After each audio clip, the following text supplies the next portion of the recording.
자, 오늘은 이동하는 전화에 대해서 배울 건데요. 이동하는 전화가 무슨 소리인지 모를 거야. 여러분들이 전기와 전화의 차이가 뭐냐고 계속 물어봤었죠. 전기는 결국 그런 전기적인 성질에 대표되는 그런 거잖아요. 에너지. 이런 전기 에너지라고 하죠. 에너지 중에 하나인데, 전화라고 하면 왜 전기가 발생을 할까? 그거에 대한 의문에서 전화라는 개념이 나왔어요. 라떼는 바야흐로 탈레스가 처음 정전기에 대해서 알게 된 그때에 이제 전기에 대해서 이제 관심을 갖게 됩니다, 사람들이. 그런데 이 전기라는 게 눈으로 보이지 않기 때문에 이 사람들이 그 전기라는 게 전하의 흐름이 아닐까, 어떤 전하의 움직임이 아닐까, 그 입자의 움직임이 아닐까 생각을 했어요. 그때는 원자핵과 전자가 발견되기 전입니다. 원자핵과 전자가 발견되기 전이기 때문에 그 전기적인 성질을 띠는 입자를 전하라고 그 사람들 불렀어요. 전하라고. 그래서 우리는 이미 물질의 구성단원에서 원자핵과 전자를 알아서 쉽게 받아들일 텐데 그 사람들은 몰랐기 때문에 원자가 뭘로 구성되어 있는지도 몰랐기 때문에 그냥 전하라고 불렀어요. 그런 입자들을. 그러면은 우리가 배워온 것들이랑 오늘 배울 걸 한번 보도록 할게요. 지금 전기를 대표로 해서 지금 개념도가 나눠지고 있는데요. 정전기 우리 배웠었죠? 정전기는 한 곳에 머물러 있는 전기라고 했어요. 그래서 한 곳에 머물러 있는 전기이기 때문에 뭐 한 물체 내에서 또는 물체야 물체 내에서 전자가 한 전자 몇 개가 그냥 이동하고 또 받고 뭐 이런 정도겠죠? 그리고 정전기 중에서는 마찰전기, 접촉을 했을 때 전자가 이동하는 그래서 생기는 마찰전기가 있었고요. 그리고 정전기로 대표되는 그 정전기 유도가 있었죠. 그런데 여기 보면은 이 정전기와 다른 흐르는 전기라는 게 여기 있죠. 이거를 오늘 배워볼 겁니다. 그러면 한번 우리 복습을 해보도록 할게요. 이미 시험은 봤지만 이렇게 풍선이 있다고 했을 때 손수건으로 풍선을 마찰을 시킵니다. 이때는 접촉을 한다는 거죠. 이 접촉을 했을 때 이미 여러분들이 다 알겠지만 전자들이 손수건에서 풍선으로 이동하게 되고요. 풍선은 마이너스, 손수건은 플러스 전기를 띠므로써 이렇게 마찰 전기가 생겼고 이렇게 전기를 띠는 현상을 우리 대전이라고 했고 이러한 물체들을 대전체라고 했었죠. 그리고 정전기 유도 같은 경우는 이렇게 대전체를 지금 마이너스인데요. 마이너스 대전체를 이 깡통에다가 가까이 가져갔을 때 접촉은 아닙니다. 그때 우리는 이미 전자가 이동한다는 걸 알고 있죠. 원자핵은 가만히 있는데 전자가 이동한다는 거 알고 있죠. 청력에 의해서. 그러면 이 대전체와 가까운 쪽은 플러스 전하를 띠게 되고 먼 쪽은 마이너스 전하를 띠게 돼서 결국 이 대전체를 따라서 인력에 의해서 이 깡통이 움직이죠. 그거를 우린 정전기 유도라고 한다고 했어요. 그렇다면 이 흐르는 전기는 무엇일까? 요거를 오늘 알아본다고 했었죠. 그걸 알기에 앞서서 우리 교과서에 있는 60쪽에 있는 실험 하나를 보고 가겠습니다. 근데 요거 보기 전에 여기 방전이라고 나와 있죠? 방전은 내전체가 전기적 성질을 잃어버리는 현상인데요. 내전체라는 거는 뭐 전자를 받았거나 또는 전자를 줘서 마이너스 전을 띠거나 플러스 전을 띠는 그런 물체잖아요. 그 물체가 전자를 잃었는데 얻었거나 또는 얻었는데 잃거나 이렇게 해서 전기적으로 중성 형태로 돌아오게 되면 그거를 방전이라고 합니다. 우리 문제 중에서도 다 선생님이 방전은 고려하지 않는다. 뭐 방전은 일어나지 않는다 이런 식으로 다 써놨을 거예요. 그래서 그러면 요 실험이 뭔지 볼 건데요. 요거는 나중에 여러분들 5월 10일 날 오면은 수행평가 연습을 할 거예요. 그때 시간 남으면 이것도 해볼 거예요. 우선은 스티로폼 접시를 결과적으로 문지릅니다. 그리고 이렇게 뒤집어 놓고요. 방전되지 않게끔 신속하게 실험을 해야 된대요. 그리고 알루미늄 접시에 수수깡을 붙이는데 이거는 손잡이 역할을 하는 거예요. 스티로폼에 알루미늄 접시 올리고요. 그리고 여기 네온 전구를 보면은 두 개의 다리가 있죠. 지금 두 개의 다리가 있죠. 손으로 집은 쪽이 있고요. 그 반대쪽이 있는데 이 반대쪽을 알루미늄 접시에다가 가까이 댈 거예요. 접촉시킬 거예요. 자, 이런 식으로 접촉을 시키면 원래 꺼져 있던 네온 전구가 불이 켜집니다. 다시 한번 볼게요. 꺼져 있었는데 불이 켜졌죠. 그렇다면 왜 이 네온 전구가 불이 켜졌을까? 그거를 오늘 알아볼 건데요. 여러분들 이미 아는 친구 있을 수도 있어. 왜 그럴까? 아는 사람.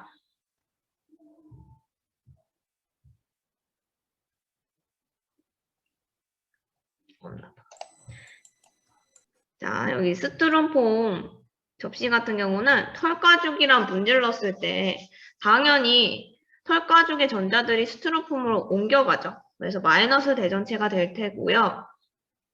이 마이너스 대전체를 엎어놓은 상태에서 손잡이를 잡고, 손이 닿지 않았어요. 손잡이를 잡고 이 알루미늄 접시를 올려놓습니다.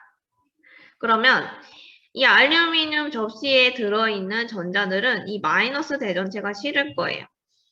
근데 여기서 손을 접촉을 시키지 않는 이유가 손을 통해서 도망갈 수 있기 때문이에요. 그래서 여기 미리 손잡이를 만들어 놓은 거죠. 그 상태에서 이런 식으로 네온 전구의 한 다리를 이 알루미늄 접시에다가 이렇게 접촉을 시킵니다.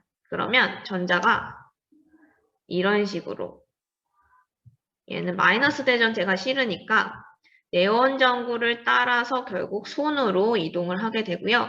이렇게 전자가 흐르게 되면 이 네온 전구는 켜지게 돼요.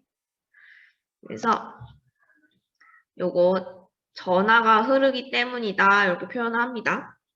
전자를 몰랐을 때는 이 전자 또는 원자핵을 전하라고 표현했기 때문에 마이너스 전하, 플러스 전하로 표현을 했기 때문에 이 전하가 흐르기 때문에 이 네온 전구가 흐른다 이렇게 쓸 수 있어요. 오늘은 이동하는 전하에 대해서 배운다고 했었죠. 그러한 전하의 흐름이 우리는 앞으로 전류라고 부를 거예요. 방금 전자가 이동하는 걸 봤죠? 이러한 전하의 흐름을 전류라고 할 거고요. 우리 전류를 기호로 나타내면 대문자 I로 표현할 겁니다. 앞으로. 전류는 대문자 I고요. 이거부터는 필기를 해야 되는데요. 여러분 노트에다가 전류 땡땡 정의 적고요. 한 3줄 정도 남겨놓으세요. 3줄 정도. 그리고 우리가 계속 전기가 흐른다, 뭐 계속 그랬는데 우리 주변, 우리 가정에서도 지금 전자제품들 다 콘센트 꽂아져 있고 전기가 흐르고 있죠. 이게 전기가 흐르면서 결국은 뭐 TV 같은 경우는 소리도 나고 화면도 나오고 뭐 불도 켜지고 세탁기는 돌아가고 뭐 이런 식으로 있잖아요. 이런 것들은 결국 기본적으로 전기 회로로 되어 있어요. 전기 회로로.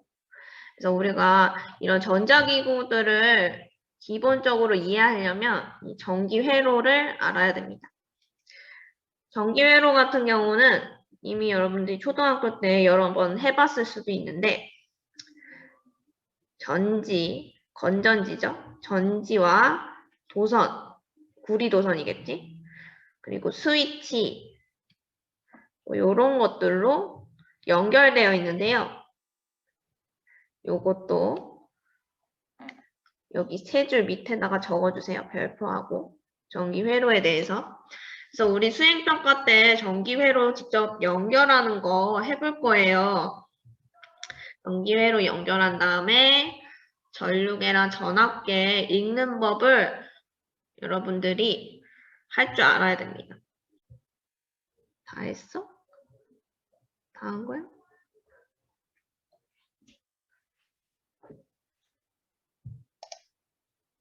오케이, 넘어갑니다. 자, 그럼 전기회로 간단하게 여기 나타내 있죠. 지금 어떤 과학자가 지금 전기회로를 연결을 했는데요. 여기 보니까 건전지가 연결되어 있고요. 건전지 끼우개 지금 건전지가 이렇게 끼워져 있는 상태고, 지금 도선으로 이렇게 연결되어 있죠.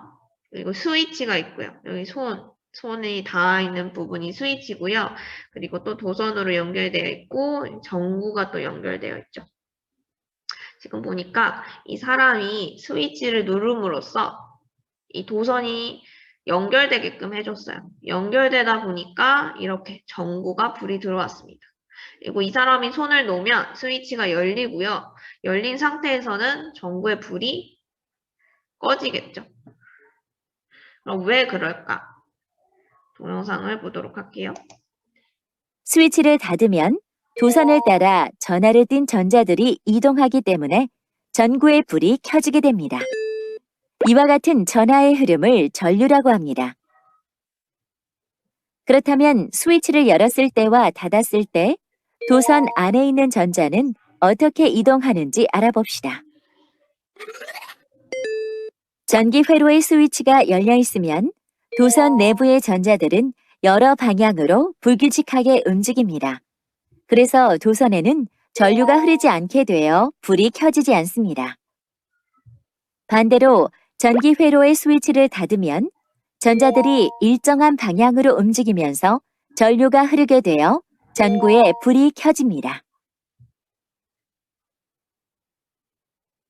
이처럼 도선 내에서 실제로 이동하는 입자는 전자이지만 전자의 존재를 알지 못했던 과학자들이 전지의 플러스 극에서 나온 플러스 전하가 마이너스 극으로 이동하는 것이 전류라고 생각하고 전류의 방향을 플러스 극에서 마이너스 극으로 정했습니다.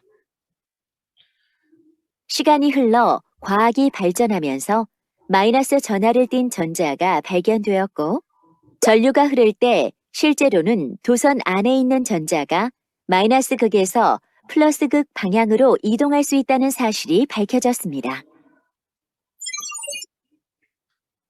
자, 잘 봤나요? 하나하나 다시 짚고 넘어갈게요.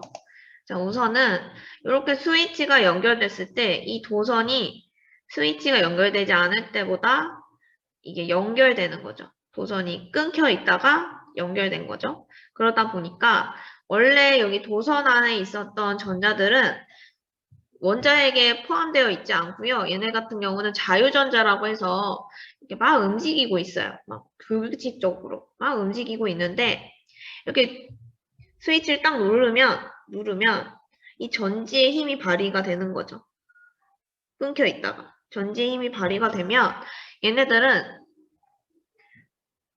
플러스 극 쪽으로 인력에 의해서 한쪽 방향으로 움직여요.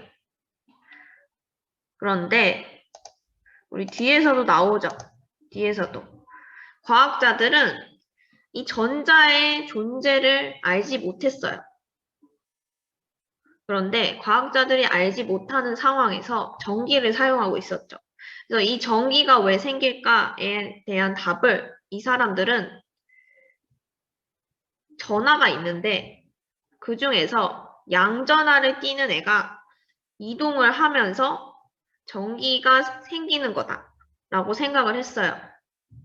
그래서 이 사람들은 플러스 전하가 이동하는 것을 전류라고 생각을 했는데 그래서 전류의 방향을 플러스 극에서 마이너스 극으로 정했습니다. 약속을 했어요. 근데 그 이후에 전기를 그렇게 막 사용하고 이 플러스에서 마이너스로 이동한다고 정한 이후에 뭐 다양한 공식들, 다양한 어떤 뭐 전자 제품들, 뭐 다양한 논문들 이런 것들이 나왔는데 그리고 한참 후에 톰슨이 전자를 발견하게 되죠. 톰슨이 전자를 발견하게 되고 원자핵은 가만히 있는데 전자들이 이동한다는 걸 나중에서야 알게 됩니다. 그래서 전자가 움직이네. 사실은 원래는 플러스 전화가 움직인다고 생각을 했는데 알고 봤더니 마이너스 전화를 띠는 전자가 움직이네. 그래서 이 사람들이 그래 전류의 방향을 바꾸자 이러지 못했어요. 너무 많은 논문들과 너무 많은 공식들이 이미 플러스에서 마이너스로 전류의 방향이 정해진 상태로 나왔기 때문에 그걸 다 수정하기가 너무 힘든 거예요. 그래서 이 사람들은 전류의 방향을 플러스에서 마이너스로 우리는 그냥 하고 전자의 방향을 마이너스에서 플러스로 그렇게 정하자 해가지고 지금까지 여러분들이 배우고 있습니다. 그래서 요거는 선생님 아까 전류 밑에 세 줄 남겨놓으라고 했었죠? 거기다가 적으면 됩니다. 그래서 전류의 방향은 플러스에서 마이너스로 여러분들이 외워줘야 되고요. 전자의 방향은 우리가 알고 있듯이 마이너스에서 플러스로 간다고 알고 있어야 됩니다. 그리고 전류 같은 경우는 우리가 기호로 I로 표현을 한다고 했잖아요. 근데 이 전류를 우리가 수치화할 때 단위가 필요해요. 우리가 몸무게를 킬로그램 또는 그램으로 나타내는 것처럼 단위가 필요해요. 그래서 전류의 단위를 여러분들이 알고 있어야 되는데 대문자 A로 쓰고요. 읽을 때는 암페어라고 읽습니다. 이 암페어라는 거는 요 전자기학자 이 사람을 기리기 위해서 암페어라고 읽는다고 해요. 그래서 요거 그 세 줄 남겨놓으라고 한 데에다가 요거 적어주면 됩니다. 암페어. 암페어 또는 밀리암페어 요 단위를 많이 쓰는데요. 밀리. 얘가 밀리라고 읽어요. 우리 밀리미터 이러잖아요. 얘는 1암페어에 대해서 1000밀리암페어라고 생각을 하면 돼요. 왜냐면 이 밀리가 1000분의 1이거든. 1000분의 1.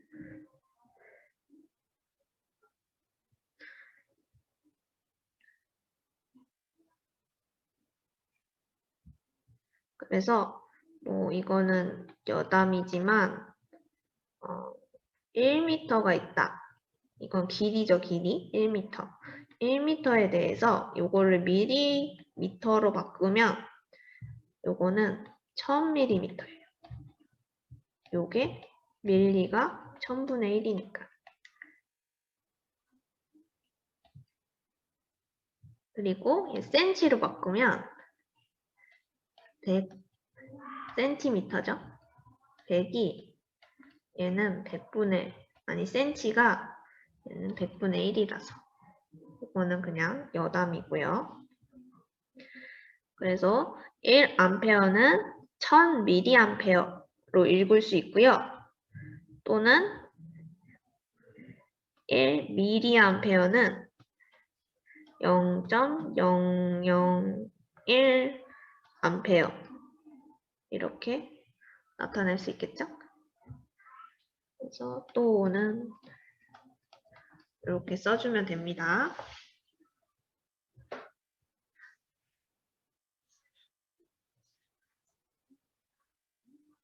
이 밀리암페어를 알려준 이유는 암페어가 큰 단위여가지고 우리 실생활에서는 대체로 밀리암페어를 쓴다고 합니다.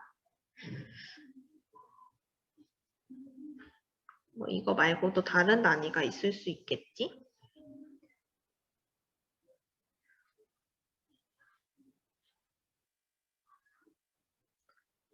다 썼어요.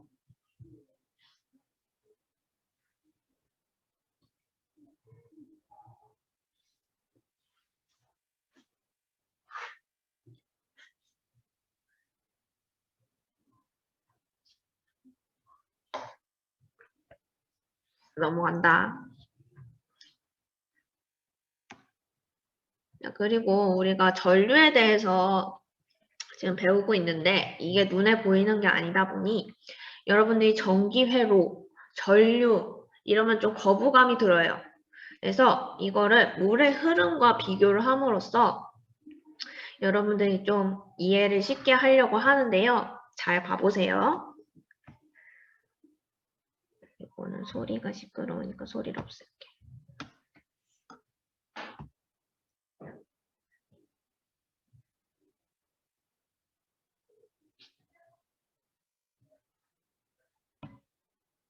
자, 지금 보니까 여기에 물레방아가 지금 돌아가고 있죠. 그리고 물이 펌프에 의해서 지금 위로 옮겨졌고요. 옮겨진 물이 중력에 의해서 내려오고 있고 그 중력에 의해서 내려올 때 수압에 의해서 지금 물레방아가 돌아가고 있습니다. 이 옆에는 전기 회로가 있고요. 전지에 의해서 전하가 옮겨지고 이 전하의 높이에 의해서 전류가 흐르는데 전류가 흐르면서 지금 전구가 불이 켜진 걸 볼 수 있어요. 그리고 여기에 없는 것들이 있는데요. 이거 교과서에도 있을 거예요. 아마 페이지 61쪽일 겁니다. 여기에 지금 밸브가 없어요. 밸브. 그리고 여기에는 스위치가 없죠. 이거는 지금 열려있는 스위치고요. 닫혀있을 때는 이렇게 돼 있겠지? 그래서 물의 흐름에서의 밸브가 열려있으면 물이 올라갈 거고 밸브가 닫혀있으면 물이 올라가지 못하겠죠. 전기 회로에서도 마찬가지예요. 스위치가 열려있으면 전기가 흐르지 않을 거고 스위치가 닫혀있으면 그 통로가 연결되어 있으니까 전기가 흐르겠죠. 그래서 지금 비유를 해보면 밸브가 스위치의 역할을 하는 거고요. 그리고 여기서 이 물이 흐르는 이 통로, 이거를 수관이라고 하면 지금 여기 전기회로에서는 도선이 이 역할을 하는 거죠. 그래서 이 표는 지금 여러분들이 노트에다 적어주세요. 노트에다 적어줘. 그럼 나머지도 한번 대비를 시켜볼게요. 아까 펌프가 물의 높이를 만든다고 했잖아요. 물의 높이를 만드는 거. 그거는 전지죠, 전지. 전지가 그런 물의 높이를 만듭니다. 여기 전기회로에서는 전류의 높이를 만드는 거죠. 그래서 펌프는 전지가 펌프의 역할을 동일하게 하는 거고요. 여기서 물의 흐름이지만 여기선 전류의 흐름, 즉 전하의 흐름을 말하는 거겠죠. 여기서는 물의 높이 차죠. 이거를 다른 말로 수압이라고 할 수 있겠죠. 물이 미는 힘, 수압이라고 할 수 있겠지. 그리고 이거는 전하의 높이 차죠.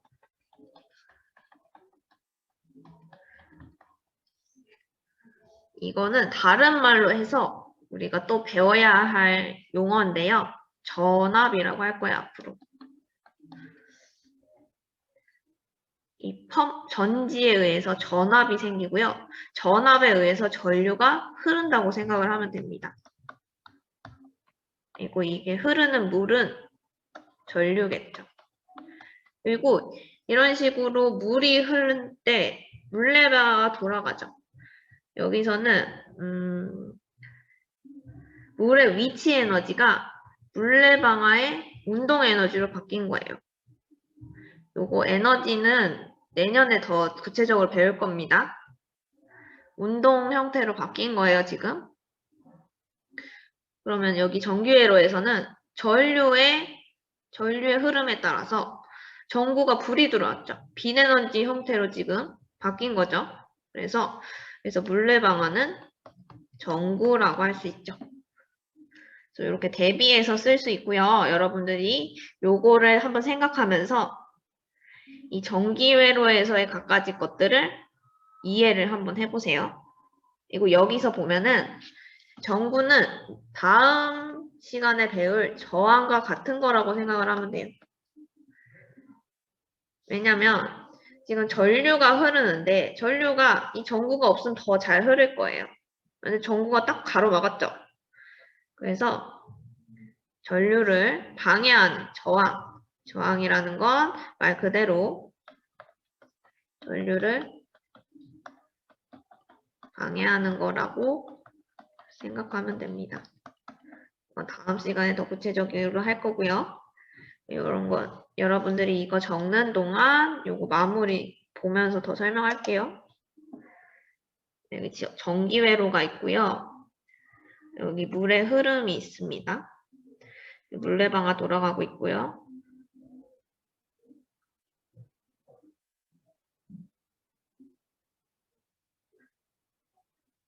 물의 높이차와 같은 거는 물의 높이차를 만드는 펌프와 같은 거는 전지고요. 그리고 결국 흐르는 물과 같은 경우는 전류고요. 전하의 흐름인 전류고요. 그리고 이 물의 높이차와 같은 거는 결국 전압이죠, 전압. 결국 물레방아가 돌아가고 전구가 켜집니다. 그리고 다시 한번 보면 전류를 흐르게 하는 능력이 결국 전압이라고 할 수 있어요. 전압이 있어야지 전하의 흐름이 형성되는 겁니다. 그래서 요거 다 적었나요? 넘어갈게요. 자, 그럼 요것도 적어줘야 되는데요. 요거는 별로 안 돼요. 자, 전류를 흐르게 하는 능력이 아까 우리 전압이라고 했죠. 전압도 전류와 마찬가지로 V로 나타내고요. 원소기호래. 이 기호로 V로 나타내고요. 볼테이지에서 V를 대문자 V예요. 그걸 따온 거예요. 그리고 전압의 단위는 이것도 마찬가지로 V. 그리고 읽을 때는 볼트라고 읽습니다. 이거 대문자 V예요, 둘 다. 전압은 쉽죠. 똑같은 거 쓰니까. 근데 읽을 때는 볼트라고 읽어야 되고요. 이것도 마찬가지로 과학자 이름을 따서 이렇게 볼트라고 읽습니다. 그래서 우리가 실생활에서 사용하는 건전지나 이런 거 잘 보면은 1.5V, 2V 이렇게 써 있을 거예요. 그래서 여러분들 그걸 한번 찾아보세요. 이런